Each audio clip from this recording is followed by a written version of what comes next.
Donc, bienvenue à cette conférence organisée dans le cadre du prix littéraire Crime de l'année. Je fais un petit rappel pour ceux qui ne le sauraient pas. Le prix Crime de l'année a été créé donc en 2020 et depuis il récompense chaque année un roman policier écrit par un auteur francophone. Donc, nous avons eu la chance de recevoir au lycée Jérôme Loubry, Benoît Sévrac, Nicolas Lebel, Olivier Norek et cette année Olivier Dahl. Pour les 5 ans du prix littéraire, on a voulu marquer un petit peu le coup en organisant une table ronde. En plus de la cérémonie, peut-être que certains étaient là hier, il y a eu une cérémonie où on a remis donc le trophée à Olivier Dahl. Alors comme vous le savez, nous avons la chance ce matin d'accueillir parmi nous donc, le lauréat de la 5e édition, Olivier Dahl, auteur de romans policiers, comme, je vais en citer quelques-uns, même s'il y en a plus, l'affaire Clara Miller, Roche de sang, La Meute, de chez les des Anges, qui a gagné donc le prix Crime de l'année, et puis le dernier, Malabonne.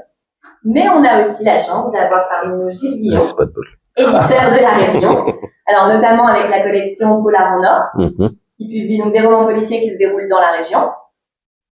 Mais il publie aussi des ouvrages sur l'histoire locale, avec par exemple Hans Landler, alors on le croit pas, il arrivera. Ben oui, je vois qu'il est pas là. Oui, il va arriver. Donc ça c'est sur l'histoire d'Armentières.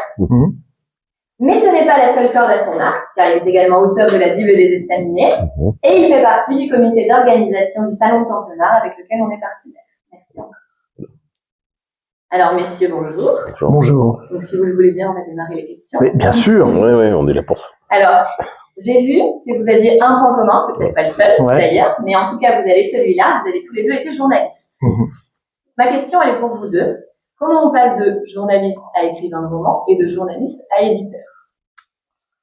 Vas-y. Bon, en effet, on a ce point commun tous les deux, et je crois qu'on a le point commun particulier en plus d'avoir été pas mal en presse papier, c'est ça.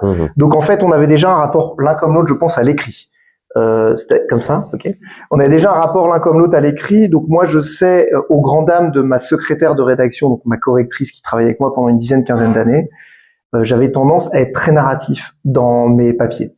Donc moi, je bossais dans le jeu vidéo, j'allais visiter des studios de jeux vidéo aux États-Unis, et il y avait un côté un peu comme on appelle ça le gonzo journalisme, c'est-à-dire je racontais plus les coulisses, et j'aimais bien raconter une histoire à chaque fois, en fait.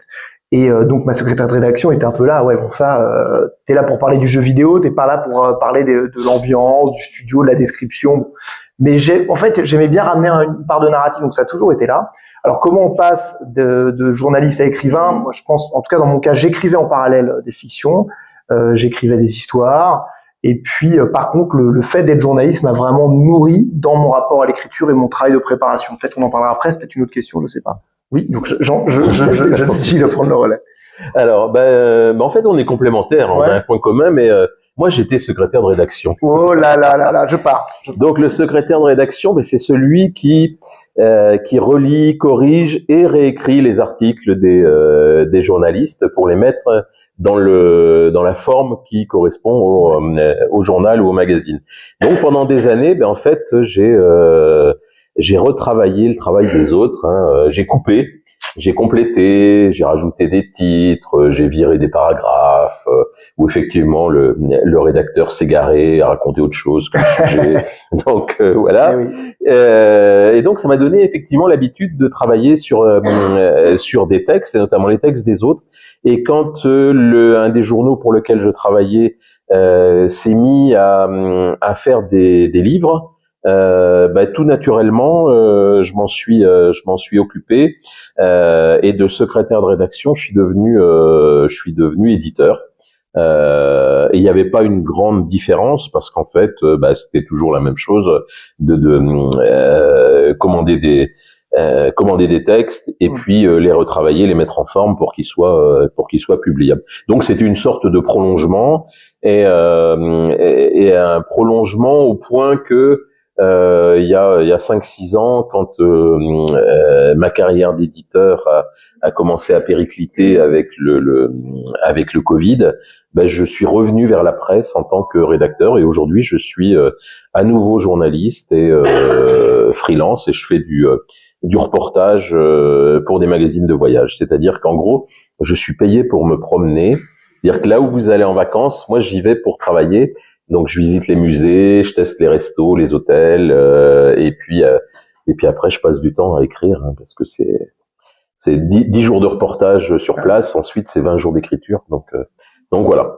Donc là, je suis censé écrire un reportage sur l'Italie que j'ai fait, voilà, que j'ai fait juste avant le salon de Templemar pour remplacer quelqu'un qui était malade. Donc en plein préparatif du salon, on m'a demandé d'aller passer une grosse semaine à Asti, au sud de Turin, très jolie région, je vous conseille. Et puis maintenant, il faut que je l'écrive. Voilà. J'ai une semaine là pour finir. Je rebondis sur deux choses que vous avez dit, Gilles. Justement, comment se passe la sélection d'un manuscrit? Parce que j'imagine que dans une maison d'édition, on en reçoit plein. Oh oui. Voilà. En fait, donc quand j'éditais des polars, et notamment à l'époque où je m'occupais de Polar en Or, on recevait des manuscrits tous les jours.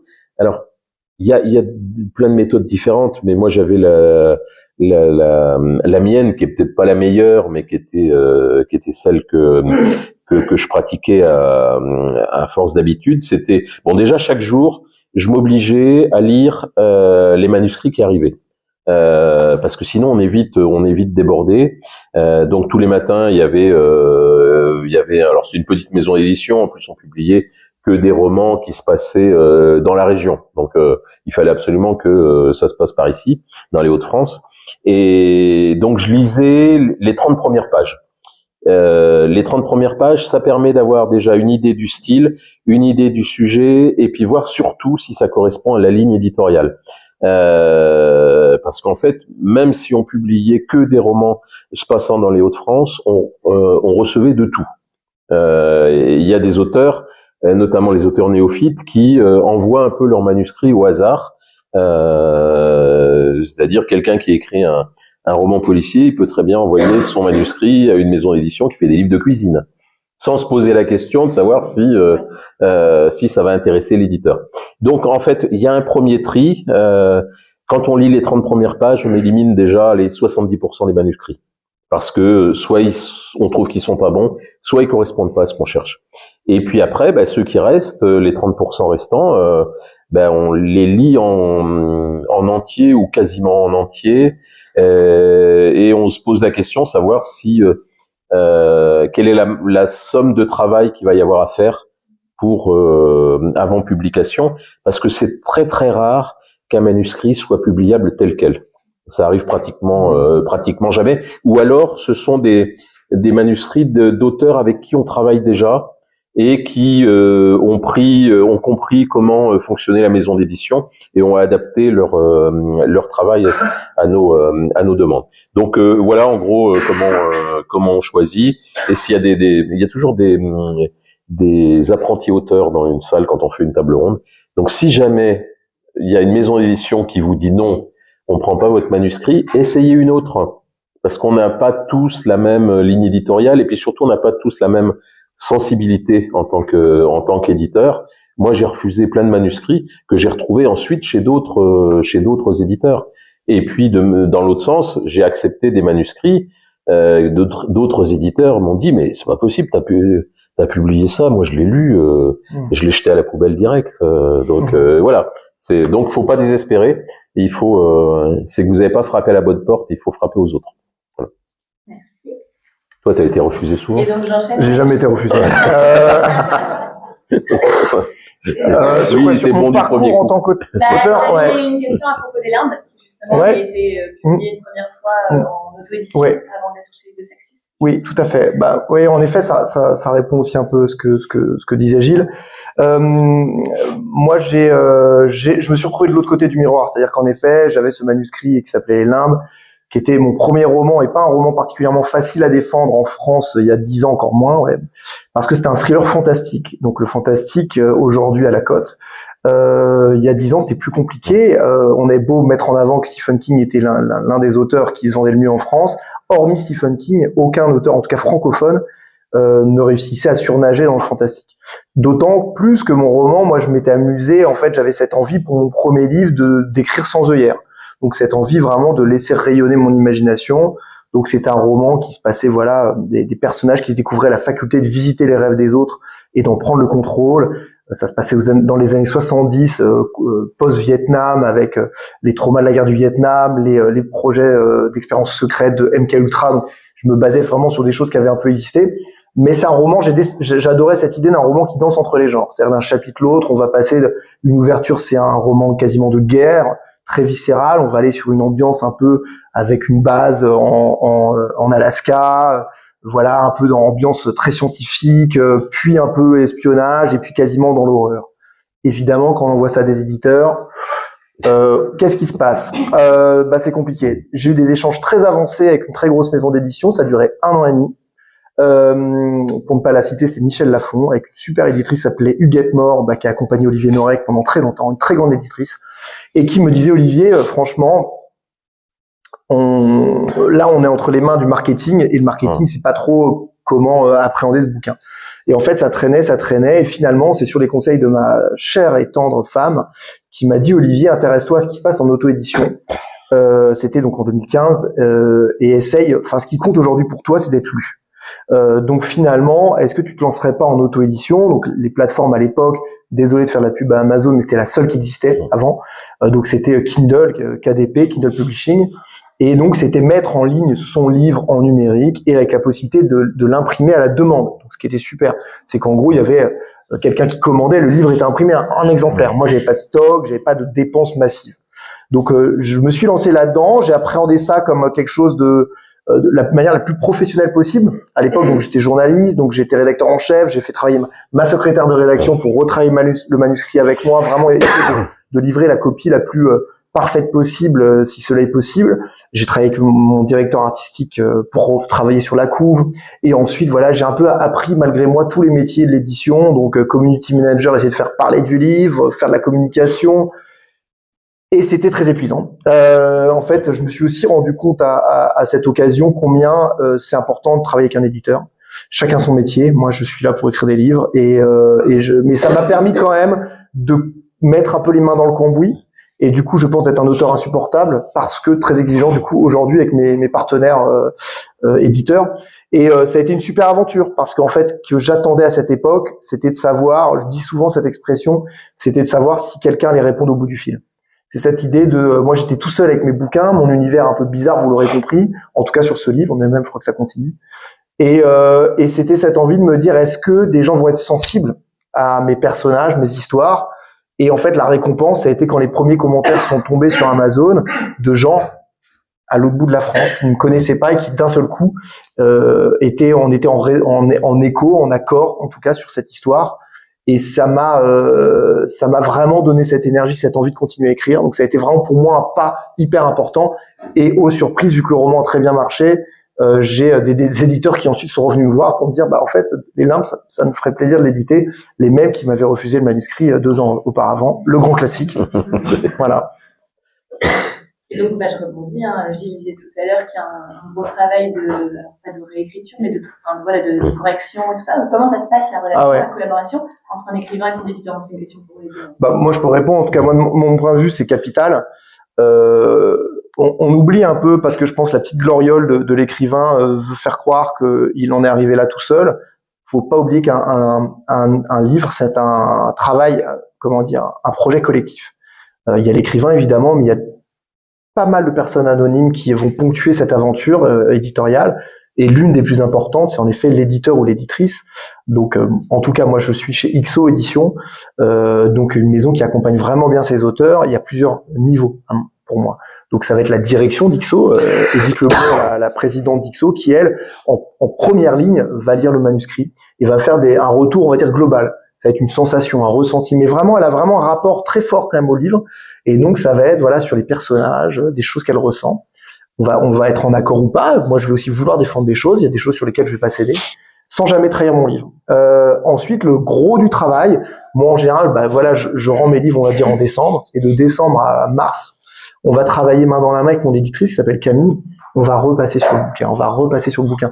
Moi, je compare souvent le métier d'écrivain à un métier d'artisanat. Pour moi, on est vraiment, j'aime bien comparer ça au métier d'ébéniste. On revient comme ça sur son ouvrage. Chaque matin, on se lève, on prend ces petits outils et puis on va aller travailler le bois, on va se mettre des écharpes dans les doigts et puis on continue malgré tout pour essayer de faire une table à 3 pieds, voilà. Et en gros, ça dure plusieurs semaines, plusieurs mois. Et elle, en tout cas Camille, au-delà vraiment du travail orthographique et grammatical, ça va être vraiment aller chercher l'âme du livre. Ça va être vraiment me pousser dans mes retranchements. Elle me connaît bien, on a fait 3-4 livres ensemble maintenant. Et donc, elle me connaît mieux que moi-même. Et c'est assez beau parce qu'il arrive un moment où finalement, elle a tellement lu le livre qu'elle se le réapproprie et qu'elle elle le maîtrise mieux que moi. Et qu'elle va même aller me dire, par exemple, sur tel chapitre, elle va me dire, mais alors là, Olivier, est-ce que Sarah aurait pensé comme ça? Est-ce que Sarah, vraiment, elle aurait dit ça? Et je pense que le piège du jeune auteur que j'étais, peut-être un peu moins maintenant, c'est de vouloir trop en dire, trop en faire et de surappuyer, surligner. Alors que moi, j'aimerais aller vers une écriture de l'épure et une écriture assez brute, comment dire, à l'os. C'est vraiment ce que je vise à terme. Voilà, le livre qui m'a le plus impressionné, c'est, en termes de pure écriture, je pense que j'atteindrai jamais ça. Mais c'est Cormac McCarthy, La Route, qui est vraiment une écriture comme ça, d'une brutalité, voilà. Et donc, c'est vrai que ça me va qu'elle m'accompagne dans ce chemin-là. Et c'est vrai que comme je parle longuement, j'écris long. Et donc, en effet, j'envoie toujours des pavés. Et il est vrai qu'il faut raccourcir. Et je crois que c'était Camille qui me disait, les lecteurs ne savent pas ce qu'on retire. Et en effet, on leur livre, je compare souvent, et après j'arrête, c'était une réponse très longue, je suis désolé, mais c'est un sujet intéressant. J'aime bien une citation de Teresa Shoemaker, je crois qu'elle s'appelait, la monteuse des films de Martin Scorsese, historique, qui a travaillé 50 ans avec lui, qui a arrêté là, je crois. Le dernier film de Scorsese n'a pas été monté par elle, mais elle a fait 50 films avec Scorsese. Scorsese, à chaque fois, arrive avec des films, c'est des films de 6 heures, 7 heures. Et en effet, en fait, à chaque fois, elle lui disait, mais fais-moi confiance, les spectateurs ne sauront pas ce qu'on retire et ce qu'on va leur offrir, c'est la meilleure version de ce que tu as fait. Et donc, c'est vraiment le travail avec l'éditeur, c'est ça, c'est un travail de montage, pour moi.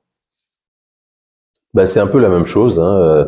Dans la salle aujourd'hui, il y a Patrick Vast, qui est un auteur de la région avec qui j'ai travaillé à ses débuts, et je me souviens encore de son premier manuscrit. L'histoire était très intéressante, sauf que il racontait tout. C'est-à-dire, le personnage principal arrive devant chez lui, il gare sa voiture, il fait son créneau, il coupe le moteur, il descend de la voiture, il traverse le trottoir, il sort la clé de sa poche, il met la clé dans la serrure, et je lui avais dit, tu sais, moi ça je vire, il rentre chez lui. Voilà, ça résume, c'est la même chose, donc en une phrase. Et donc il a retenu la leçon, hein, parce qu'après il passe à travers la porte.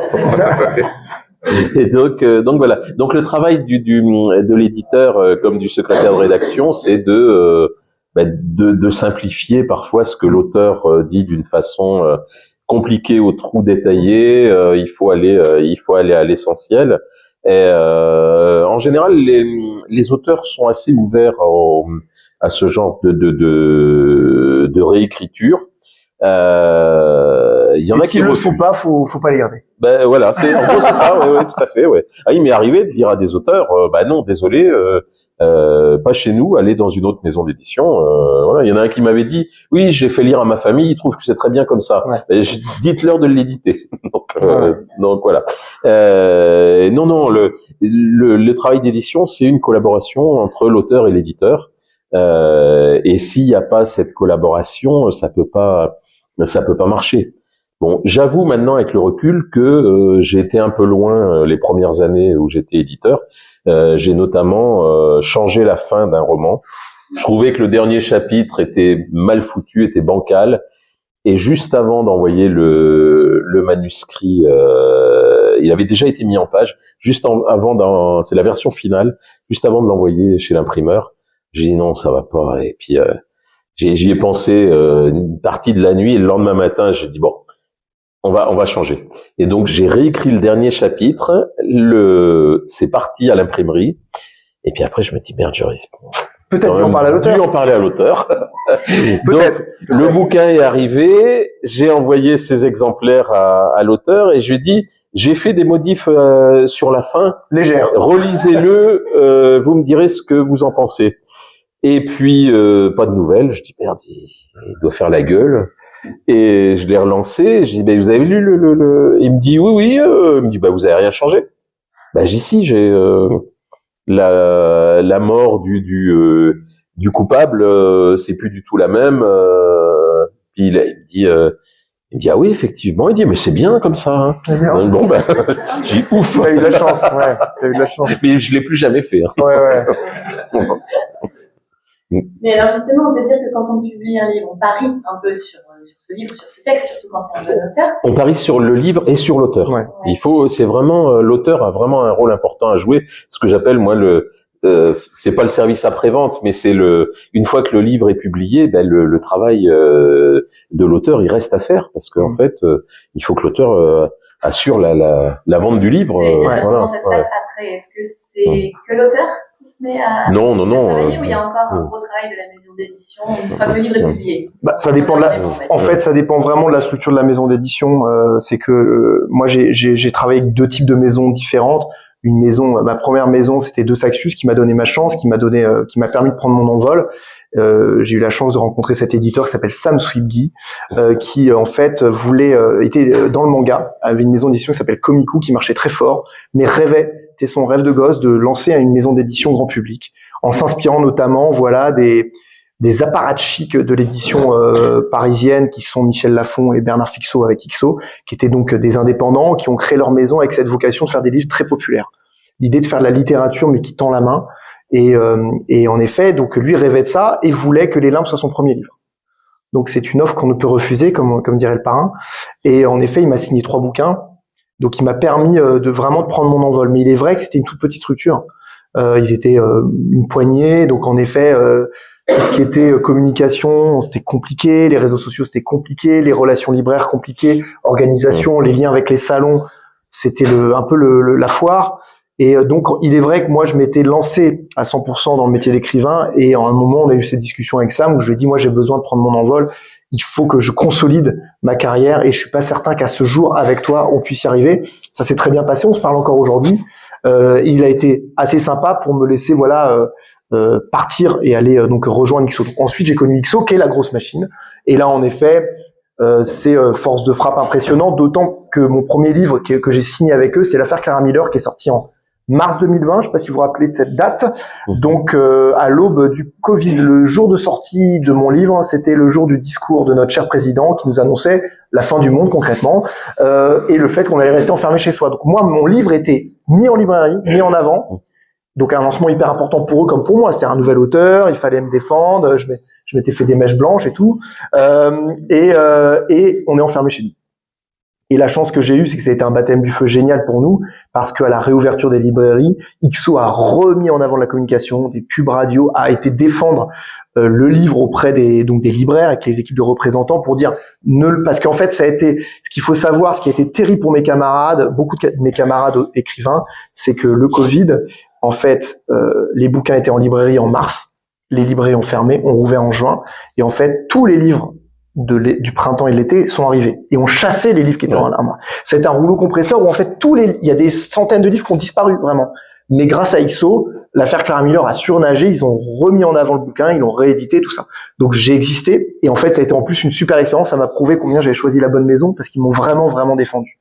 Et donc la chance que j'ai aujourd'hui avec Ixo, c'est qu'il y a tous les métiers sont là, voilà, donc community management, réseaux sociaux, communication, direction marketing, direction commerciale, mais avec une dimension très famille, très humaine. Ils font 25 livres par an. L'éditeur, le créateur de Ixo, Bernard Fixot, avait passé 10 ans chez Robert Laffont, et son argument, c'était de dire, moi, chez Robert Laffont, je faisais 250 livres par an, et j'ai créé Ixo en faisant 25 livres par an, mais chaque livre, on en fera un succès. Et donc, c'est vrai que c'est le genre d'argument quand on est un jeune auteur qu'on entend et on signe en bas de la page tout de suite. Voilà.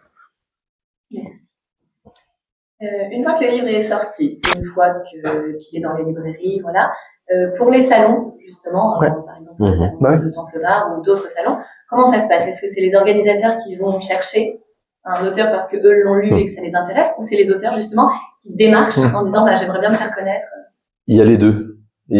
En fait, je vais dire qu'il y a 2 types d'auteurs. Ouais. Il y a l'auteur qui vous contacte, il contacte l'organisateur du salon en disant j'aimerais bien venir, votre salon est super, je rêve de le faire, c'est génial, etc. Invitez-moi et tout. Alors, quand on reçoit ce genre de mail, on dit répond pas. si, on dit machin, il veut venir et tout, c'est bien. Bon, donc on l'invite. Puis en fait, on se rend compte que l'auteur, il a envoyé le même mail à tout le monde, à tous les organisateurs de France. Et donc, au bout de quelques années, on fit plus trop attention à ça. Et dans le monde du polar, en fait, la plupart des salons sélectionnent les auteurs. C'est-à-dire que on lit ce qui paraît, et puis on repère des auteurs en devenir, et puis on essaie de les faire venir.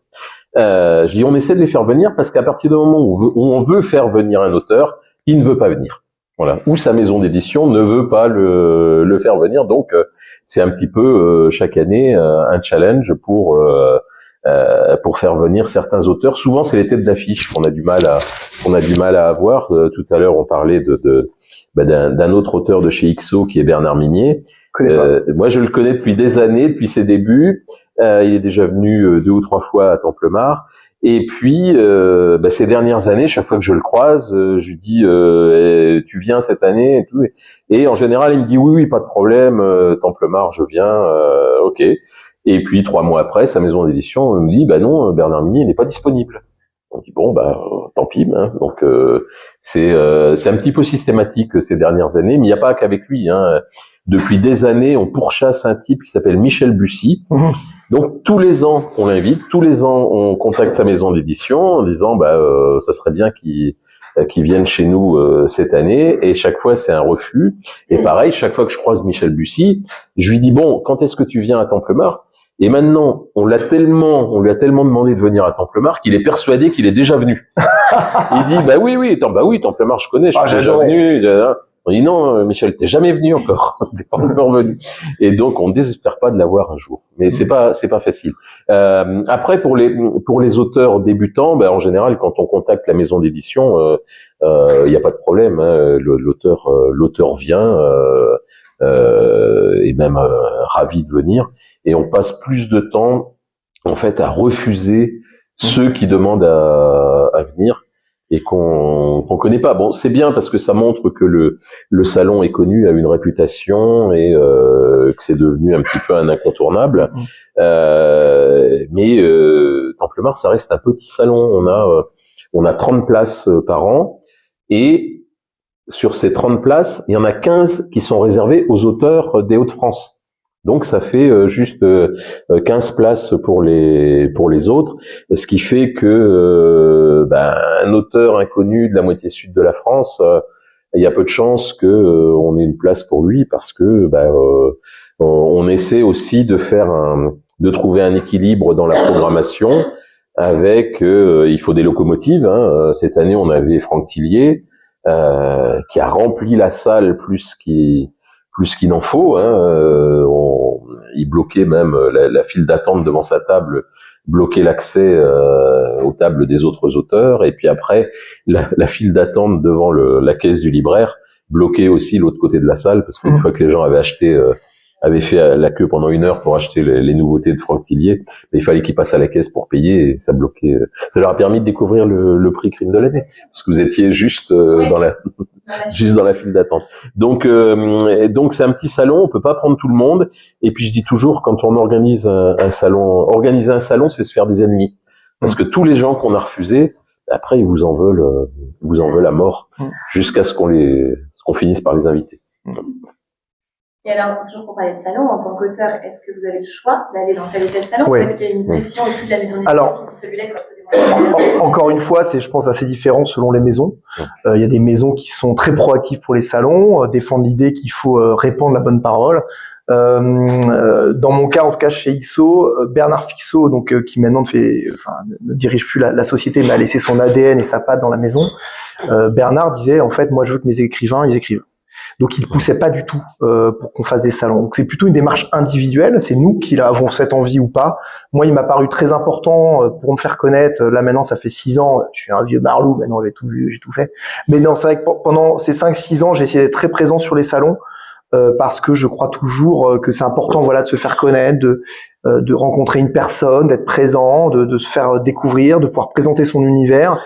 Et puis moi, je crois vraiment cette idée que on peut faire caisse de résonance, et qu'une personne qu'on touche va ensuite en parler à sa famille, à ses proches, et puis un livre peut exister comme ça. Un livre se partage, un livre vit Et donc moi je crois beaucoup en ça. Ça m'a permis aussi de rencontrer mes camarades, auteurs et autrices, de rencontrer tous ces bénévoles qui se défoncent et qui font un boulot formidable pour les salons. Parce qu'il faut pas oublier que les organisateurs de salons ne gagnent pas leur vie avec des salons. C'est des gens qui vont prendre du temps pour eux, comme vous aussi quelque part avec l'organisation de ce prix, qui vont prendre du temps pour leur passion, pour organiser ces événements. Donc moi, je suis toujours très reconnaissant quand j'arrive en salon par rapport aux montagnes que peuvent déplacer ces personnes qui souvent ne sont pas très soutenues par les collectivités, les régions et tout ça, et se battent un peu seules. Et donc moi, j'en fais un peu moins maintenant. En effet, je viens déménager en Bretagne, je lève un peu le pied, puis maintenant ça roule un peu pour moi.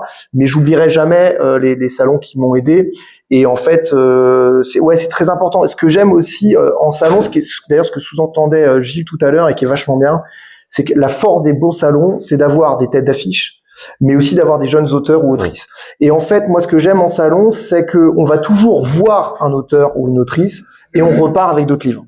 Et en fait, c'est vraiment, et c'est comme ça que moi je pense j'ai existé en salon, c'est que j'étais vraiment inconnu, je suis pas beaucoup plus aujourd'hui, mais en tout cas j'étais vraiment inconnu, et en salon ce qui était génial c'est que les gens étaient curieux et tentaient l'aventure, venaient me voir, demandaient que je présente mon univers et tentaient le coup de dire je vais vous prendre un livre. Et ça c'est super, parce que vraiment ça permet de fidéliser, de rencontrer des gens et tout ça, et puis d'apprendre à parler de ces livres aussi, ce qui est pas très facile tout le temps. Donc non, les salons c'est hyper important, surtout que on a la chance. En France, on a une communauté polar hyper forte. Je crois qu'on est un des seuls pays au monde qui a ça. Des salons de polar aussi développés. Oui, aussi nombreux. Oui, c'est vrai fou, que franchement, moi, je surveille un petit peu ce qui se passe en Belgique, et ils ont les auteurs belges. Ils me disent qu'ils ont pas beaucoup de salons polars. Il y a Iris Noir avec la super équipe, bien sûr. Ouais. Mais non, il y a très peu de salons comme ça. Ouais. Et on parlait tout à l'heure de voyage, du fait que là, Gilles, vous êtes allé en Italie, pas très longtemps. Vous voyagez beaucoup chacun pour alors peut-être dans les différents pays pour l'écriture du roman. Gilles, après peut-être aussi expliquer un peu les voyages. Pour mon travail, en fait, quand j'étais là à Asti il y a une dizaine de jours, avant de repartir, je suis allé faire un tour dans une librairie. En fait, quand je suis à l'étranger, je vais regarder dans les librairies au rayon polar ce qu'il y a. Et puis en général, je fais des photos des couvertures des bouquins des auteurs français. Et là, en Italie, c'est vrai qu'il y en avait pas mal. J'ai pas vu les tiens, je sais pas si. Non, je suis pas traduit en italien. Et mais il y avait une série d'auteurs français qui étaient présents en rayon. Alors, ce qui est étonnant, c'est que de voir, c'est que d'un pays à l'autre, la notion de roman policier est pas la même. Vous avez dans certains pays des auteurs français qui sont au rayon polar. En France, ils sont pas du tout au rayon polar, ils sont au rayon général. En Italie, l'auteur de polar français le plus connu, c'est Maxime Chatham. Et il y a Guillaume Musso aussi. En France, on les met pas systématiquement au rayon policier parce que ils sont pas considérés, ils sont pas étiquetés auteurs de polar. Dans les pays anglo-saxons, il y a des auteurs de littérature blanche qui sont considérés comme des auteurs de romans policiers. Les auteurs de polar français, il y en a très peu qui sont traduits ou publiés en anglais en Angleterre ou aux États-Unis. Par contre, il y a des auteurs de littérature générale qui sont, je suis en train de chercher les noms, il y en a aucun qui me vient à l'esprit. Olivier Norek, en tout cas, qui est traduit en Angleterre. Traduit, Jonah Gustafson aussi. Mais en général, ce sont des auteurs qu'on qualifie pas d'auteurs de polar, qui se retrouvent à représenter le polar français dans les pays anglo-saxons. Et alors oui, pour les voyages, les voyages forment la jeunesse, donc je vais répondre complètement à côté. Non, oui, moi j'aime bien me documenter pour mes romans.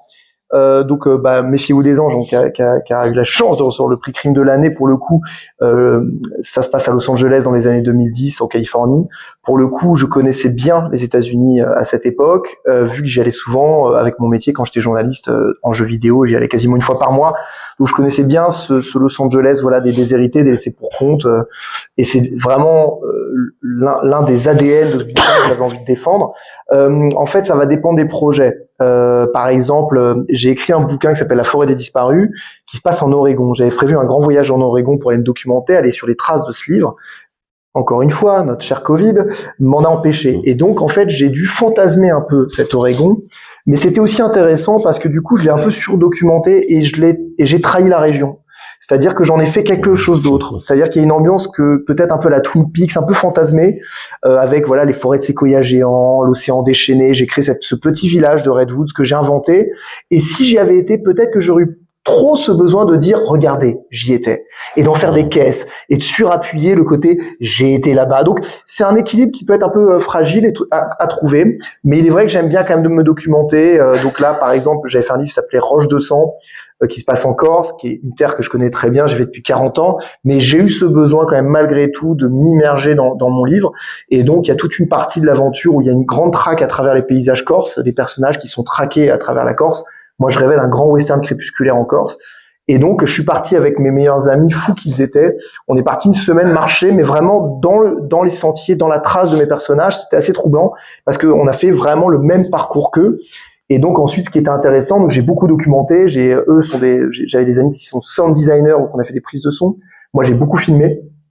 Et en fait, ça m'a nourri ensuite pour retrouver des ambiances avec le bruit des crépitements des graviers sous les pas, les silences, les respirations qui s'entremêlent, le bruit, le glouglou d'une rivière en bas, et tout ça, ça m'a nourri. Et puis ce qui était intéressant, c'est aussi de trahir certains endroits qu'on a visités. Notamment, on a traversé une magnifique châtaigneraie qui était absolument somptueuse avec les petits murets en pierre couverts de mousse. Et moi, j'ai transformé ça avec une scène de nuit. Ils sont poursuivis par des motos. Ils se cachent dans une porcherie. Voilà. Donc c'était assez intéressant de à la fois respecter cette ambiance et parfois un peu la transformer.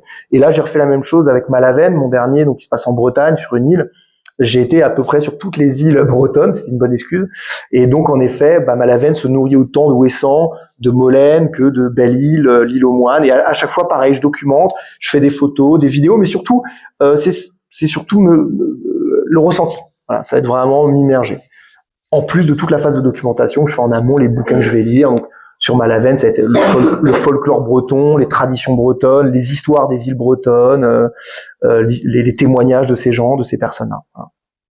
Donc c'est pour ça peut-être que vos livres sont très visuels. Ouais. Dans les descriptions, on a l'impression d'y être. Ouais, j'aime bien. On a vraiment l'impression. Sans trop en faire, c'est le piège aussi quand on aime un lieu, qu'on a envie de le raconter, d'en faire trop. Donc c'est trouver l'équilibre entre le piège de la description trop longue, il est insupportable. Donc oui, il y a un côté documentaire dans tes. Ouais, un peu. J'espère pas trop quand même. Hein. Non, mais c'est intéressant. C'est en plus, je me souviens plus du titre, mais j'en ai lu un qui se passe en Californie. Ah bah c'est Le Philo des Anges peut-être. Ouais. Et moi je trouvais que c'était intéressant. Je me disais c'est le regard du journaliste. Ouais, bah c'était ça. Ouais, tout à fait. On apprend aussi des choses sur le décor. C'est ça l'envie, ouais. Et alors là, on entend donc que vous êtes allé sur place pour imprégner un petit peu du lieu. Entre le moment où l'idée vous vient et le moment où le livre est vraiment dans vos mains, il se passe combien de temps Alors moi, en général, je mets 1 an et demi à faire un livre. C'est un cycle qui est assez court. Mais c'est vrai que c'est le cycle, Gilles pourra le confirmer, c'est le cycle du polar. On a ce rendez-vous dans le polar d'avoir un livre par an, imposé par ces satanés chefs de file que sont Bernard Minier et Franck Tillier. Sans eux, on serait peinard, on pourrait faire un bouquin tous les 3-4 ans. Non, mais c'est vrai que c'est un rythme. Les gens aiment bien avoir ce rendez-vous avec les auteurs et les autrices qu'ils aiment bien. Moi, c'est pas du tout mon éditeur qui m'impose ça. C'est moi qui me l'impose tout seul. Fou que je suis, peut-être un peu masochiste. Et donc, en effet, après, c'est mon métier. Donc, en 1 an et demi, on peut quand même normalement pondre un bouquin. Moi, je passe beaucoup trop de temps en documentation, mais c'est une étape importante. Donc, par exemple, on va prendre l'exemple de Méfiez-vous des anges, qui est certainement un des bouquins qui m'a demandé le plus de documentation, puisqu'on parle, la thématique principale, c'est les sectes, l'emprise, l'endoctrinement, et moi, je voulais que dès les premières pages, la secte fictive que j'ai inventée, qui s'appelle donc La Voix, VOIE, soit crédible. Donc, je vais créer des fausses coupures de presse. Je vais faire ce genre de choses, et moi, j'ai réfléchi dans ma tête, avant de vous livrer le livre, à toute l'infrastructure de cette secte. Quel est son modèle économique, quelle est sa structure, son idéologie, comment elle recrute.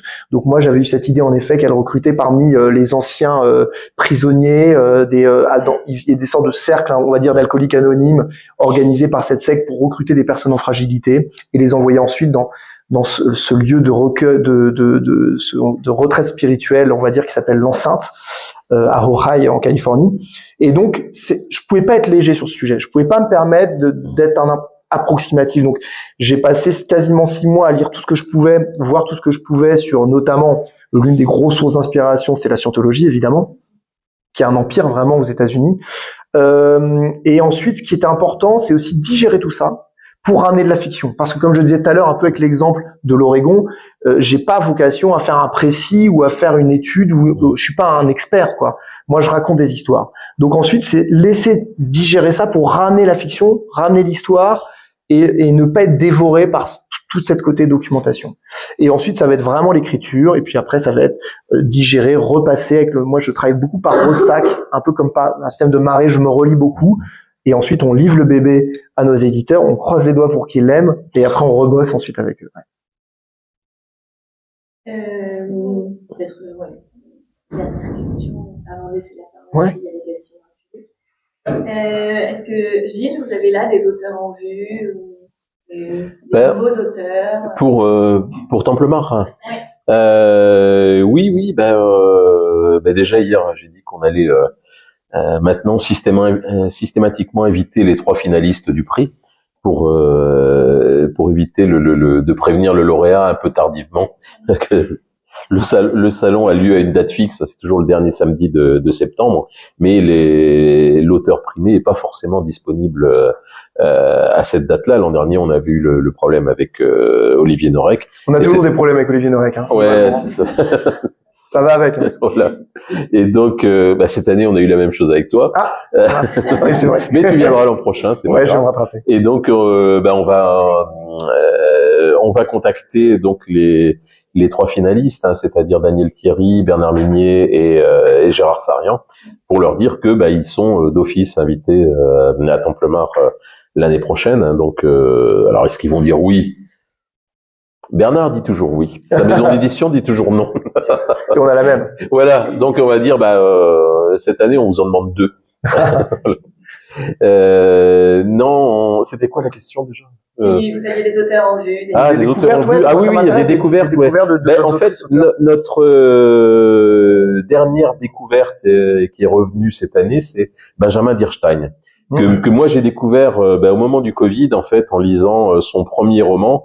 Et je me suis dit, mais ça, c'est génial. Et donc, dès après le Covid, en fait, c'était un des premiers auteurs qu'on a invité. Il était surpris parce que il se demandait pourquoi il y avait un salon dans le Nord qui voulait le faire venir. Et puis quand il est venu, il a dédicacé plein de bouquins et s'est rendu compte que il y avait plein de gens qui avaient entendu parler de ses livres parce que on avait fait le travail auprès de la communauté de lecteurs qui est autour du salon. Et c'est vrai que j'avais un peu appuyé en disant il faut lire ce gars-là, c'est excellent, etc., etc. Et à la fin de la journée, il m'a dit purée, j'ai dédicacé plus de livres que dans un salon chez moi en Bretagne. Donc pour quelqu'un qui venait à Lille pour la 2e fois, la première fois c'était pour une finale de la Coupe de la Ligue où il y avait Guingamp qui jouait. Voilà, ça n'avait rien à voir. Et donc il est revenu cette année et ça fait plaisir parce que il fait une tournée dans toute la France et Templemar est la seule date au nord de Paris. Il est dans plein d'autres salons dans la moitié sud, mais pas dans le nord. Sinon, on a un œil sur les auteurs nordistes. Il y a 4 ans, on a lancé un prix qui s'appelle le prix Nordec, en référence à Olivier Norek, qui était le parrain de la première édition. Et donc, chaque année, on lit les livres qui paraissent alors, il faut que ça soit écrit par un auteur de la région et que l'histoire se passe dans la région. Et donc, l'idée, c'est là aussi de découvrir et de donner un coup de pouce à un auteur régional. Cette année, c'est un auteur de Boulogne-sur-Mer qui s'appelle Louis Malone et qui a été choisi. Le prix Nordec a une particularité, c'est que le salon de Templemar, on a un partenariat avec la police et la gendarmerie. Et dans le jury, il y a 3 policiers, 3 gendarmes et 3 Templemarois. Et quand on a démarré ça, on s'est dit bon, est-ce que les policiers et les gendarmes ils vont vraiment lire les bouquins? Et puis en fait, c'est des gros lecteurs, passionnés, et surtout dès qu'ils ont les bouquins des 4 finalistes, au bout d'un mois ils les ont déjà lus. Donc on leur donne 4 ou 5 mois pour faire ça, et puis après on se réunit pour les délibérations. Et eux, au bout d'un mois, ils ont tendance à rappeler en disant c'est quand la réunion, parce qu'on a déjà tout lu. Donc voilà. Donc ils sont passionnés, et ça m'a vraiment surpris, parce que je me disais bon, ils sont dans le métier, ils vont lire autre chose que des polars. Non, c'est des gros lecteurs de polars, et toujours avec un regard critique et en même temps un regard bienveillant. Voilà. Ils admettent que l'écrivain lambda ne connaisse pas forcément les procédures, et fasse pas mal d'erreurs et écrivent parfois des aberrations, mais ils considèrent que ça fait partie du jeu. Et moi? Dernière question pour vous, Olivier. Ouais. Est-ce que vous avez un nouveau livre en cours d'écriture? Oui, forcément. Ah oui, alors ça a été une année un peu chaotique, je vais pas vous le cacher. J'ai eu plein de projets périphériques, dirons-nous, qui m'ont pris du temps, mais qui étaient aussi une bulle pour moi. Donc j'ai travaillé sur, j'ai la chance, on a signé un projet d'adaptation de La Meute, mon bouquin, en projet de série, dans lequel j'ai pu m'investir grâce à la maison de production qui me fait confiance. Donc on travaille à deux avec un co-créateur qui s'appelle Olivier Fox, qui lui a cette expertise de l'audiovisuel. Il a créé plusieurs séries, il a travaillé sur Engrenage, il a travaillé sur une série qui s'appelait Nu pour Arte, qui est super d'ailleurs. Et on a travaillé main dans la main à créer une Bible. Donc la Bible, c'est quoi? C'est le document qu'on va livrer au diffuseur. Donc il fait une vingtaine de pages et qui revient sur l'univers, qui le synthétise. Et on a travaillé main dans la main. C'était génial parce que moi qui ai l'habitude de travailler tout seul, ça fait des années que j'ai cette envie qui monte d'aller vers d'autres projets où je pourrais travailler à plusieurs. J'ai cette envie de me retrouver autour d'une table, d'avoir l'échange d'idées, l'émulation intellectuelle, cette simulation, voilà. Et donc là, c'était super parce que ça s'est bien passé en plus. Et donc là, c'est entre les mains du producteur, mais donc ça a été pas mal de boulot pour peaufiner cette Bible.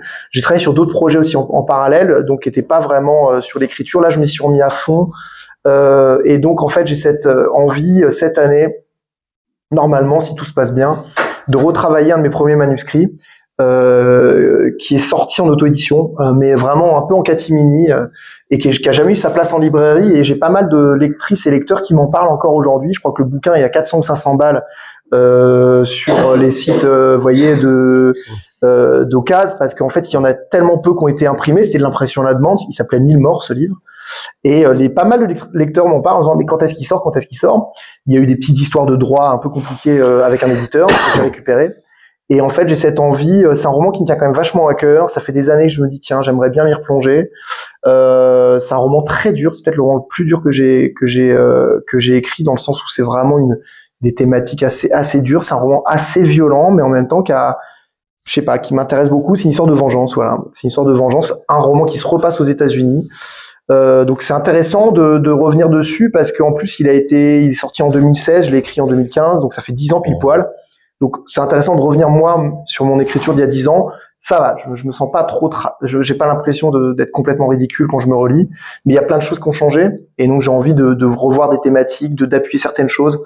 Donc c'est un roman, voilà, l'histoire d'une traque infinie finalement entre un homme normal, un type normal, un gars qui vit dans un petit pavillon de la banlieue dans le Maryland, qui a sa petite vie bien posée, tranquille. Et un soir, sa femme ne rentre pas. Et il va découvrir qu'elle a été retrouvée morte dans une chambre d'hôtel. Elle est tombée, elle a une chute, voilà, elle est tombée sur une table et la table s'est brisée et l'a tuée. Et il va comprendre qu'elle n'était pas toute seule, qu'elle était avec son amant. Et il va commencer pour lui une sorte de traque vengeresse pour retrouver cet homme et lui faire vivre 1000 morts. En fait, il ne va pas se satisfaire de le retrouver, ni de le torturer ou ni de le rendre à la police. Il va considérer qu'il faut que cet homme vive une infinité de souffrances pour que lui puisse peut-être continuer à aimer sa femme. Donc c'est très compliqué comme histoire parce que c'est une histoire sur un deuil impossible avec ce fantôme comme ça de ce personnage de femme qui s'appelle Joanne qu'on va découvrir à travers ses journaux aussi. Et pour moi c'est une histoire très sombre, mais c'est aussi j'espère une belle histoire, enfin une tragique histoire d'amour. Et c'est un roman sur l'oubli, sur le temps qui passe et sur cette justice et à quel moment on devient pire que le monstre que l'on traque. Donc il y a plein de thématiques qui sont assez fortes. J'espère que je vais y arriver, que ça fera un bon livre. On croise. Un super teasing là. Bah merci, on verra. Ça donne déjà envie de l'acheter. En avril, printemps normalement, ouais. Bon bah voilà, en tout cas merci beaucoup à tous les deux. Ouais, merci à vous. Merci. Oui. Alors. Ah, à fond, génial. Ouais, tout de suite. On va l'entendre. On va l'entendre, tu parles fort, ouais. Ah, il se déplace, c'est tout sympa. J'ai une question. Posez-toi des boîtes à livres. Ah bah c'est génial. Ah bah oui. Je sais pas ce que t'en penses. Gilles, oui, répond, tiens. En fait, moi je suis un grand utilisateur de boîtes à livres, c'est-à-dire que chaque fois que je passe dans un village et que j'en vois une, si j'ai le temps, je m'arrête et je regarde ce qu'il y a dedans. Par curiosité. Moi, je fréquente depuis des années les bouquinistes, les soldeurs, etc. Je suis toujours à la recherche de bouquins que j'aurais pas le temps de lire. Mais les boîtes à livres, c'est l'occasion de découvrir parfois des pépites. Bon, c'est vrai que ces dernières années, les boîtes à livres, elles ressemblent de plus en plus à des poubelles où on balance n'importe quoi, notamment les livres scolaires. Hein. C'est pas la peine d'utiliser les boîtes à livres pour vous débarrasser des bouquins à la fin de l'année. Mais non, j'ai trouvé des choses, des livres qui étaient introuvables, que les gens s'en sont débarrassés et c'est pas mal. Bon, je sais que maintenant il y a des gens qui en font un trafic, hein, des gens qui vident les boîtes à livres, qui piquent tous les bouquins et qui les revendent après sur Internet. C'est pas mais bon. Pareil, à fond, sur les boîtes à livres. Dès que j'en vois une, je m'arrête par curiosité. Surtout que c'est parfois aussi des objets. Moi, j'en connais une, donc j'habite en Bretagne. Il y en a une qui est géniale dans un petit port qui s'appelle Portivy, et c'est un peu comme une cabine de bateau. Donc j'aime bien, tu vois, des fois ça peut être des cabines téléphoniques. Il y a des lieux qui sont un peu réappropriés. Et moi, j'ouvre toujours une boîte à livres. Je suis complètement d'accord. On n'est jamais à l'abri d'une petite surprise. C'est vrai que des fois, c'est un peu la cata. Moi, j'ai des enfants, donc en plus, on n'est pas à l'abri de tomber sur une BD ou un vieux Picsou, un magazine, un truc comme ça. Donc non, les boîtes à livres, c'est génial. Et puis c'est cette idée que un livre a plusieurs vies. Et un livre, il doit exister, il doit se transmettre, il doit. Moi, ce que j'aimerais même, c'est peut-être que les gens, quand ils laissent leur bouquin dans les boîtes à livres, s'ils l'ont lu, c'est qu'ils mettent un petit mot en disant. Il y avait un moment, une mode où les gens laissaient des livres sur des bancs. Et ça, c'était assez génial. Une fois que tu avais fini un livre, tu le laissais sur un banc et tu laissais un mot en disant voilà, j'ai aimé ce livre pour telle raison. Et les gens, en fait, c'était un livre en fait voyageur. C'était cette idée qu'à chaque fois que vous finissez ce livre, vous devez rajouter un petit mot en première page et le remettre sur un banc. Et donc, des fois, on tombait sur des livres avec 5-6 personnes qui avaient déjà lu et signé. Et ça, j'aime bien. En fait, j'aime bien l'idée d'un livre qui se transmet. Ouais, c'est vrai. Oh si, quand même, n'ayez pas peur. Hein, on a des choses à se dire. Vous aimez lire, clairement. Oui, mais je manque de temps. Oui, mais alors le problème, c'est comme c'est un plaisir au départ, c'est quelque chose qu'on aime faire, est-ce que le fait d'en faire votre métier, ça n'a pas fait qu'à un moment donné, il y a une saturation? Si, par moment, il y a saturation. Ouais. Moi, j'ai un gros défaut, c'est que je lis 5 ou 6 livres d'un coup. En parallèle? Oui, en parallèle. Mais ce qui se passe, comme j'ai pas beaucoup de temps, dès qu'il y en a un dans le lot qui attire plus mon attention que les autres, celui-là, je le lis en entier, je laisse les autres de côté, et après, j'ai du mal à reprendre ceux que j'ai arrêtés. Je commence d'autres livres, etc. Et quand je sature, parce que je lis quand même essentiellement du polar, j'alterne en fait avec des livres historiques, en fait, des livres d'histoire. Et puis ça permet de faire une petite pause. Mais bon, si on veut découvrir des auteurs, des nouveaux auteurs, tout à l'heure on demandait des découvertes. Là, il y a un gars que j'ai lu il y a pas très longtemps qui s'appelle Gwenaël Bulto, que tu connais peut-être, qui écrit du polar historique. Et c'est vraiment très très bien. Il a écrit La République des faibles, Malheur aux vaincus, et puis le troisième, j'ai oublié le titre. Mais vraiment, c'est très très bon. On va essayer de le faire venir à Templemars. C'est pas évident parce qu'il vit en Vendée, du côté de La Roche-sur-Yon. Il est instituteur. Et pour venir à Templemars, qui est un salon qui a lieu le samedi, il faut qu'il parte le vendredi après-midi de chez lui. Et il m'a dit non, je peux pas parce que je peux pas laisser mes élèves le vendredi après-midi. Donc il faudrait que je puisse partir le samedi matin. Mais s'il part de La Roche-sur-Yon le samedi matin, il arrivera à Templemars à la fin du salon. Donc voilà.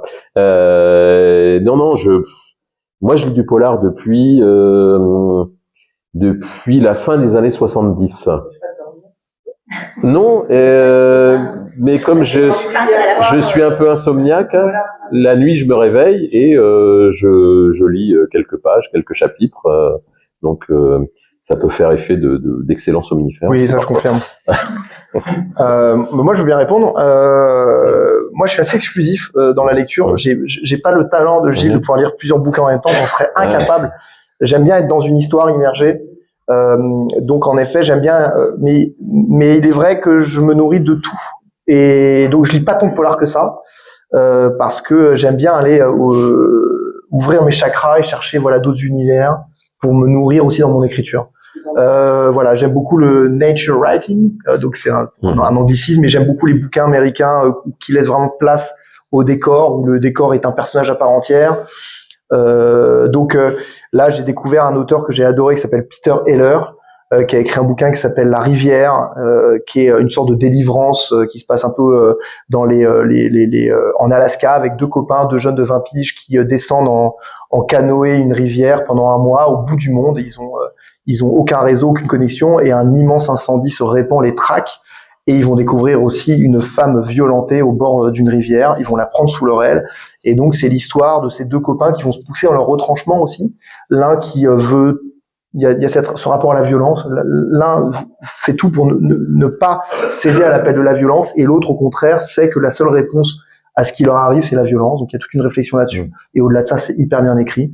Et il a écrit un autre livre qui s'appelle La Constellation du Chien, qui est un récit post-apocalyptique, qui est un bijou qui va être adapté par Ridley Scott au cinéma. Donc je pense que c'est plutôt une bonne preuve. Donc moi, j'adore me nourrir de plein de choses, mais il est vrai que on en parlait un peu hier.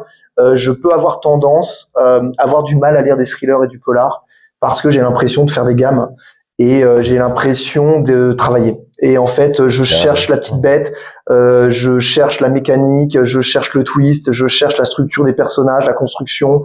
Il faut vraiment que le livre soit brillantissime pour qu'il m'emporte et que j'oublie en fait, et que je sois porté par les personnages. Donc en effet, quand je suis en grosse phase d'écriture, souvent j'ai du mal à lire les polars. En fait, je lis plutôt du polar quand je sors de grosses phases d'écriture, quand je suis en documentation. Là en ce moment je lis Mona Chollet, vous voyez, donc rien à voir. Mais voilà, j'essaie d'aller me stimuler sur d'autres terrains. On a juste décrit dans notre domaine que le polar. Ouais, complètement. Après Mille Morts, c'est mon projet en fait qui devait arriver là, mais il me demande trop de travail. J'ai un grand projet de roman d'aventure. Je rêve d'un récit d'aventure. J'ai envie d'un livre qui s'appelle Panache, et ça sera un livre sur des escrocs magnifiques, et qui se passera, qui a déjà un titre, je sais pas si je le garderai, qui s'appellerait Les Chasseurs de Vent, normalement, qui se passerait à la fin du 19e siècle, à l'époque des grands clubs et cercles d'exploration. Ouais. Et on va partir à la rencontre de deux personnages, qui sont des escrocs magnifiques, et qui vont frayer avec ce monde-là, et monter peut-être des fausses explorations. Je ne sais pas où ça me mènera, mais c'est une histoire que j'ai très envie de raconter.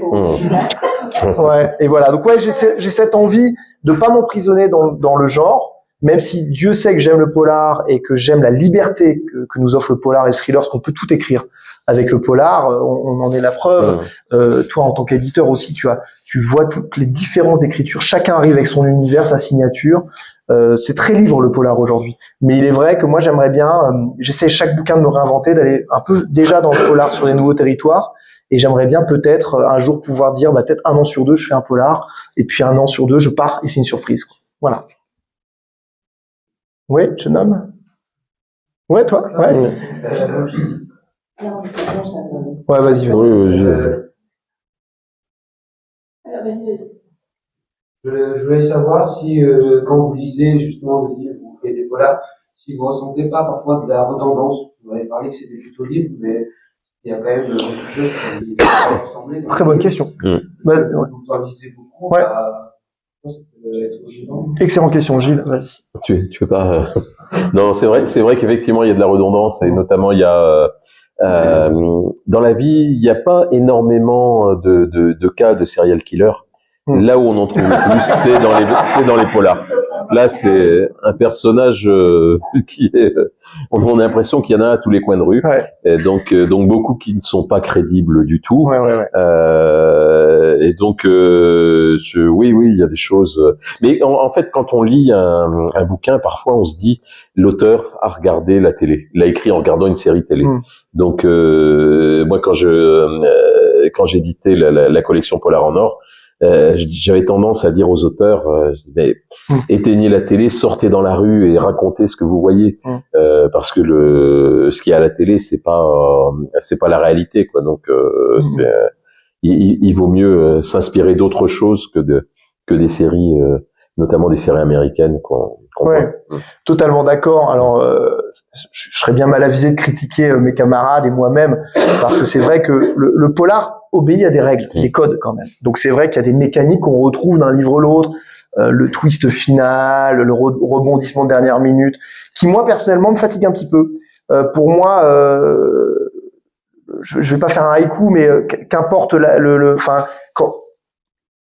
qu'importe la destination, ce qui compte c'est le chemin. Voilà. Donc dans un livre, moi ce qui me porte, c'est l'émotion que je vais ressentir, c'est les personnages qui vont me porter, c'est l'empathie, l'émotion, vraiment l'émotion, c'est le cœur de ma réflexion dans les livres. Qui est un twist à la fin pour dire à la Scooby-Doo, en fait c'était moi. En fait, ce qui me fatigue là dans les faits redondances, vraiment pour le coup en tant que lecteur, ça me fatigue ce côté. Les lecteurs, on sent les auteurs qui à la fin disent il me faut un twist de fin. Et je trouve, en fait, moi, j'ai des livres qui n'ont pas besoin de ça en tant que lecteur, où j'ai lu des livres qui m'ont bouleversé et il n'y avait pas besoin de ce twist de dernière minute ou de ce double twist ou de ce triple twist. Dieu sait que je l'ai fait.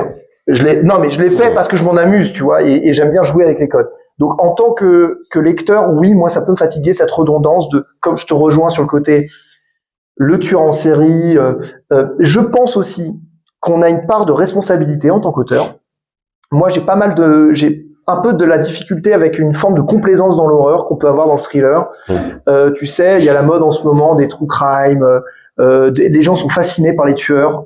Moi, je suis pas du tout fasciné par les tueurs en série. J'écris des bouquins sombres, mais moi, les tueurs en série me terrifient. Le mal absolu me fascine pas. J'ai pas envie de lire une intégrale des lettres de Fourniret.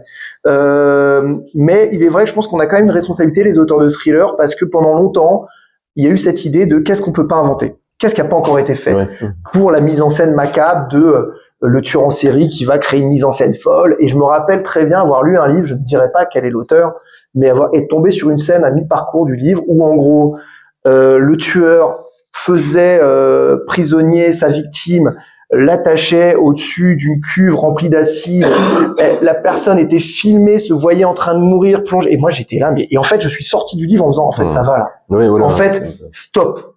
Et moi il est vrai que dans mes livres, j'ai pas de tueur en série, tu vois, pas vraiment, c'est toujours un peu plus compliqué. Pour moi l'histoire, la vie est toujours plus compliquée. Et moi j'aime les personnages. C'est vrai qu'on peut avoir le côté bien mal dans le polar, le côté le super flic, le tueur monstrueux. Moi, j'aime l'ambiguïté, j'aime le fait qu'on marche tous sur le fil du rasoir entre le bien et le mal, et j'aime les personnages complexes. J'aime bien des personnages qui se trompent, qui sont faillibles, qui sont fragiles. Voilà. Maintenant, je crois aussi que les lecteurs aiment avoir rendez-vous avec, tu vois, le succès d'un Harlan Coben, le succès de Michael Connelly. Les gens aiment bien retrouver Harry Bosch, aiment bien retrouver... alors, j'allais dire Charcot et Servaz, tu vois, chez Bernard Minier, Franck Tillier, mais je trouve la force et le brio de Franck Tillier et de Bernard Minier, c'est chaque année savoir se réinventer avec les mêmes policiers, tu vois, Franck va faire une préquelle qui se passe quand le flic Charcot a 30 ans, Bernard va faire des pas de côté, inventer d'autres choses. Donc on peut se réinventer, on peut toujours se réinventer, mais il est vrai que on peut aussi, par confort, un peu peut-être faire tout le temps les mêmes types de bouquins. Tourner en rond. Ouais. Très bonne question, vraiment. Alors. Ouais. Comment vous définissez le polar? Ah là là. Ah, ça, je te la laisse. Alors ça, tu sais, c'est une question infernale pour nous, parce que même nous, c'est pas très clair dans nos têtes. Ouais. Le polar. Alors, je pense Gilles sera mieux avisé que moi pour répondre. Je vais tenter et tu vas après. Non, mais t'as été éditeur. Oui. Le polar, pour moi, il y a un côté historique aussi dans le polar en France. Le polar, longtemps, a eu une étiquette un peu sociale aussi. C'est-à-dire que il y avait un récit qui racontait un petit peu quelque chose de la politique, qui racontait une époque, qui racontait des travers de la société. Mais le polar, dans l'ADN du polar, normalement, c'est une enquête. C'est un policier, une unité de police et une enquête. Le thriller, il n'y a pas nécessairement de policier, tu vois. Ça peut être, il y a une forme d'enquête, mais il n'y a pas nécessairement l'ADN du policier. Pour moi, alors je sais pas si je suis dans le vrai, tu vas dire pas du tout, c'est pas ça. Si, au départ, le polar, enfin le roman policier, ouais. c'est une énigme, hein. C'est Agatha Christie, Conan Doyle, etc. Il y a une énigme et on essaie de découvrir, le lecteur essaie de découvrir le nom de l'assassin au fur et à mesure au fil des pages. Ça a quand même pas mal évolué depuis 50 ans, puisque effectivement il y a le côté social, roman noir, qui fait que on décrit on décrit la société dans laquelle on vit. C'est là en fait où le travail de journaliste est utile. Et puis il y a la mode du thriller là depuis 20 ans, 25 ans. Qui est un petit peu détaché de la réalité et qui travaille sur nos peurs plus que sur. Alors il y a du suspense, mais en général on n'a pas besoin de découvrir le nom de l'assassin puisque l'assassin est au centre et de l'histoire et on lit ça pour se faire peur. Moi j'accroche moins, je préfère le polar à l'ancienne, c'est-à-dire qui se passe dans le monde réel, qui parle de ce qui nous entoure, et puis avec une énigme et une enquête. Et, on essaie de découvrir quelque chose. J'aime bien être surpris. J'ai toujours en tête un bouquin de DOA qui s'appelle Citoyen clandestin, où il y a un twist énorme au bout d'un tiers du roman. C'est un gros pavé. On suit l'itinéraire de 3 personnages qui ne se connaissent pas et qui vont finir par se croiser. Et au bout d'un tiers du roman, il y a 2 des 3 personnages qui se croisent. Et là, on est sur le cul parce que l'auteur a trouvé un truc. Je sais pas si tu l'as lu. Non. Ah, écoute, lis le Citoyen clandestin de DOA. Je peux pas dire de quoi il s'agit, mais au bout à un moment, j'ai eu un doute sur quelque chose qui était raconté, et je me suis dit tiens, c'est bizarre, pourquoi il dit ça?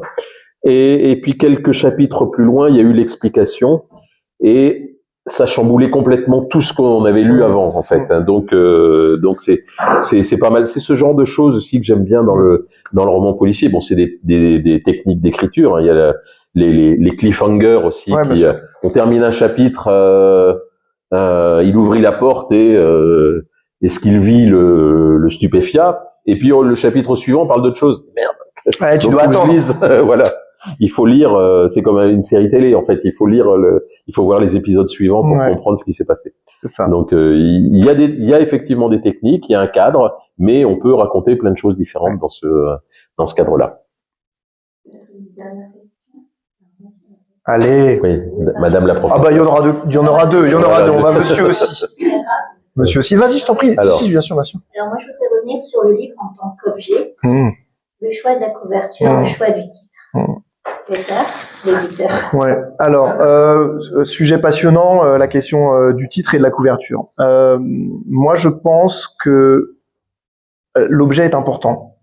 Je me bats pour ça depuis longtemps. Je crois qu'il faut réenchanter l'expérience lecteur et qu'on a un gros boulot, éditeur, auteur et libraire, pour redonner envie aux gens de venir en librairie et d'acheter des livres. Et je pense que l'objet est important. Je vois un super dynamisme chez la jeunesse, dans la romance, la fantaisie, avec des gens qui osent enfin, non tant, et je pense que Gilles va me rejoindre, puisque ce qu'il disait sur le fait, quand il est à l'étranger, d'aller dans les librairies, moi je fais ça aussi. Quand je vais, notamment quand j'allais, et quand je vais aux États-Unis, j'étais encore cet été, je vais en librairie, je vois les couvertures aux États-Unis, je suis stupéfait, j'ai envie de tout prendre en photo, c'est-à-dire qu'il y a une liberté, il y a une envie d'appeler vers un univers qui est génial. En France, on a cette tradition de l'objet littéraire, du Gallimard, la couve blanche. On ne raconte rien. Et je pense que c'est une erreur. Je pense qu'il faut attirer les gens, surtout aujourd'hui quand on est dans un monde malheureusement d'images, on est abreuvé d'images, donc il faut capter l'attention. Et moi, j'adore l'idée d'un objet. Moi, j'ai bossé en jeu vidéo pendant 15 ans, et il y avait cette idée par exemple, des versions collector dans le jeu vidéo. Moi, j'adorais qu'on commence à défendre un peu plus, même dans le thriller et le polar, des vraies versions collector, avec pourquoi pas même des goodies. Vous voyez, moi, j'ai fait Malavenne, je rêvais d'une édition de Malavenne avec un guide touristique à l'intérieur, des cartes postales, quoi ou qu'est-ce, mais en tout cas, on se retrouve avec une vraie expérience de lecture. Je pense qu'il y a moyen de réinventer l'expérience lecteur, et que, quelque part, sans aller jusqu'à un livre dont vous êtes le héros, mais créer un objet qui vous accompagne. Donc moi, je suis pour qu'on travaille vraiment les couvertures, qui a un côté mystérieux. Donc longtemps, dans mon cas en tout cas avec XO, sur mes 3 premiers bouquins, donc vous l'aurez compris, je suis un auteur un peu pénible parce que je suis très exigeant.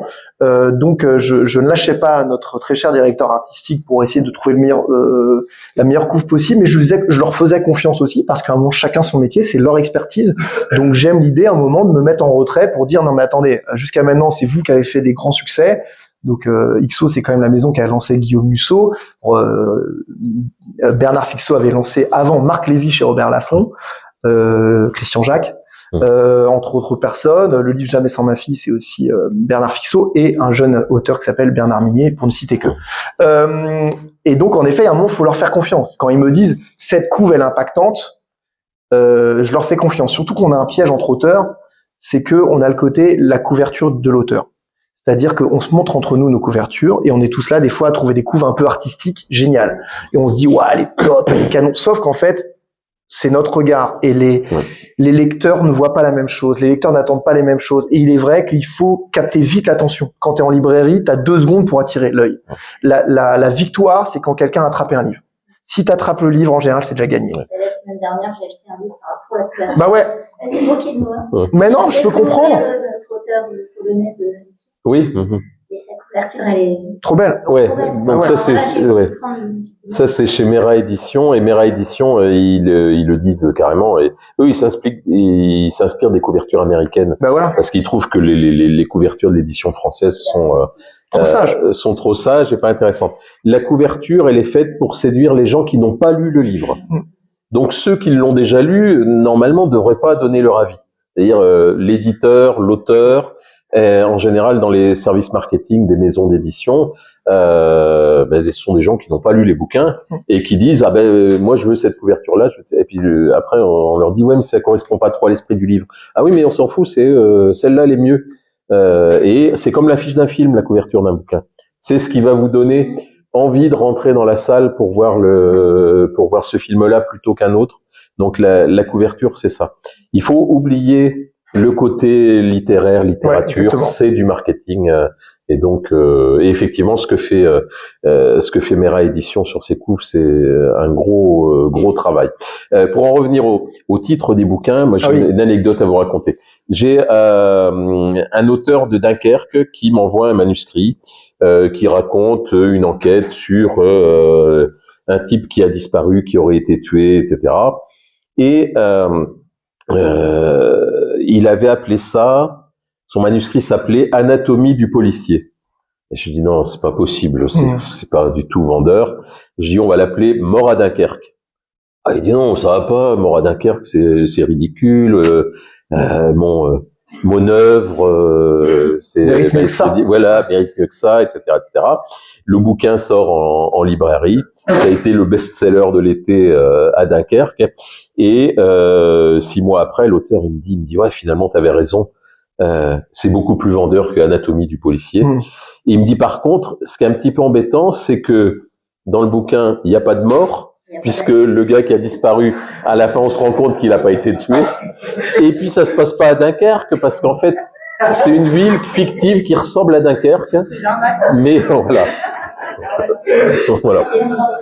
Mais ça, c'était le choix de gens qui avaient lu le bouquin de façon superficielle et qui avaient dit ça serait bien de l'appeler comme ça. Et ça a fait le succès du livre. Et je te rejoins pareil. Moi, c'est vrai que sur les premiers avec XO, en effet, je m'en remettais aussi à leur expertise et donc j'avais pas complètement la main sur les titres. Maintenant, je leur laisse plus le choix.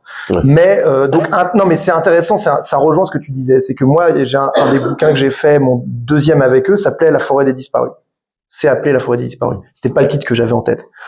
Et en effet, moi, quand ils m'en parlaient, j'étais là, non mais La forêt des disparus, c'est vraiment... Et en fait, ça a été longtemps mon plus gros carton. Pourquoi ? Parce que c'est simple, parce que c'est clair. Le roman, il parle de quoi ? Il parle d'une forêt, il y a des disparus. Ça intrigue. Voilà. Non mais en plus, c'est vraiment l'histoire. Et après, à l'inverse, il y a des titres qui sont plus subtils et auxquels je tiens beaucoup. L'affaire Clara Miller, c'est un titre qui me tient vachement à cœur parce que c'est l'histoire d'une enquête qui se passe dans le monde de la célébrité dans les années 90 et c'est l'histoire d'une enquête d'un journaliste autour de la plus grande star au monde qui s'appelle Mike Stills. L'affaire aurait dû s'appeler l'affaire Mike Stills. Et en fait, il y a tout un truc que je raconte dans le livre où ce fameux personnage, Paul Green, dit que c'est insupportable et c'est indécent que les affaires criminelles ont toujours le nom des tortionnaires ou des meurtriers et jamais le nom des victimes. Et que c'est pas normal qu'on mette en avant les monstres plutôt que les gens qui ont souffert. Et c'est pour ça que le roman s'appelle l'affaire Clara Miller, parce que l'histoire, c'est Clara Miller qui est la victime. Et donc j'aimais bien cette idée-là, parce que ça raconte quelque chose dans le livre, qu'on peut le relire a posteriori, et on a un éclairage différent. Donc moi j'aime bien aussi quand des titres, tu vois, peuvent prendre une vision différente, ou même des couvertures. Moi j'ai des souvenirs d'enfants, de jeunes, j'adorais ces livres où je revenais sur la couverture. Le Seigneur des Anneaux, des trucs, les Stephen King. Quand je lisais le livre et puis je regardais la couverture de ça en voyant le clown et j'étais oh là là. Et tu vois, donc je pense qu'il peut y avoir quand même un jeu, un écho entre la couverture et le titre et le livre. Donc on peut trouver un bel équilibre. Voilà. Une dernière question de monsieur, ouais. En genre de livre, peut-être que dans le polar ou... Alors, moi j'ai fait plutôt du thriller.